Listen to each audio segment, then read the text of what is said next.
Nós voltamos a falar sobre a CPI da pandemia. O relatório final, apresentado nesta quarta-feira, pediu o indiciamento de 11 pessoas ligadas à Prevent Senior. Entre elas, os donos, o diretor executivo e 8 médicos. A operadora de saúde, que não foi citada no relatório, foi alvo de denúncias de várias irregularidades. Durante os depoimentos da CPI, alguns relatos comoveram os senadores. A minha irmã, dia 12 de janeiro, começou a apresentar os sintomas. Ela tinha dores nas costas, um pouco de tosse. Dia 15 de janeiro, ela não aguentou. Ela pediu socorro, ela estava no isolamento. Para quem sentiu na pele os efeitos do novo coronavírus e enfrentou 30 dias em uma UTI, o relato de uma experiência dramática. Iria para um chamado leito híbrido e meu óbito ocorreria em poucos dias. Todos os meus equipamentos de sobrevivência na UTI seriam desligados. Felizmente, minha filha não concordou. O advogado era paciente do plano de saúde Prevent Senior. Ele recebeu em casa os remédios do chamado kit Covid, cloroquina, ivermectina e azitromicina. Medicamentos sem eficácia comprovada contra a Covid-19. Já estava terminando esse tratamento de 5 dias, eu estava piorando. Eu tive que ir para um pronto-socorro da Prevent Senior. A operadora entrou no foco da CPI no final das investigações, depois que foram reveladas pressões da diretoria para que os médicos prescrevessem os medicamentos do kit Covid. Outra denúncia contra a empresa é a realização de um estudo feito sem o consentimento dos pacientes sobre o resultado do uso desses remédios no chamado tratamento precoce. A empresa também foi acusada de subnotificar as mortes por Covid-19.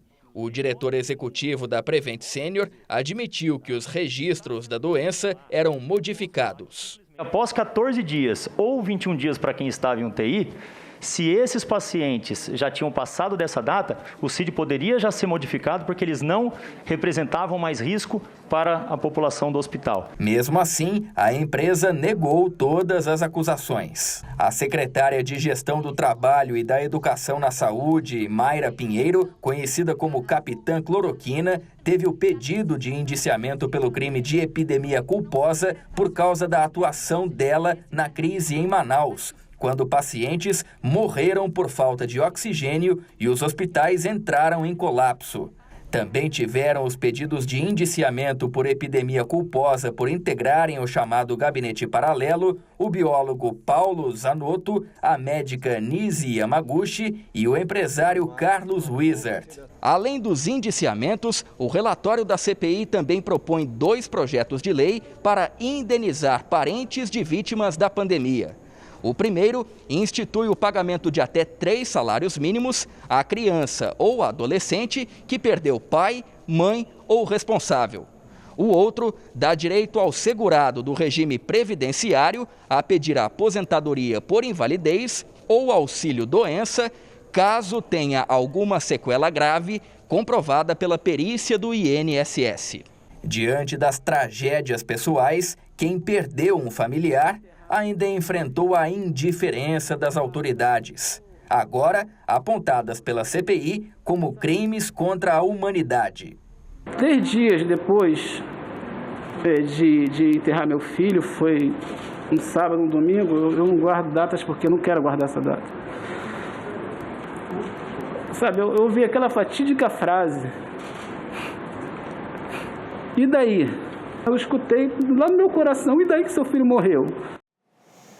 Em nota, a Prevent Senior contestou os pedidos de indiciamento de pessoas que não foram ouvidas e o fato de não ter tido acesso aos documentos apresentados no relatório.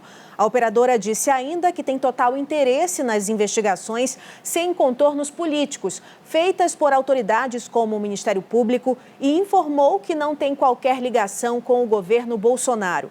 A empresa ainda condenou o que classificou de linchamento público. Nós entramos em contato com Mayra Pinheiro, Nise Yamaguchi, mas não tivemos resposta. Paulo Zanotto afirmou que o ônus da prova cabe ao acusador. Carlos Wizard disse que não vai se pronunciar.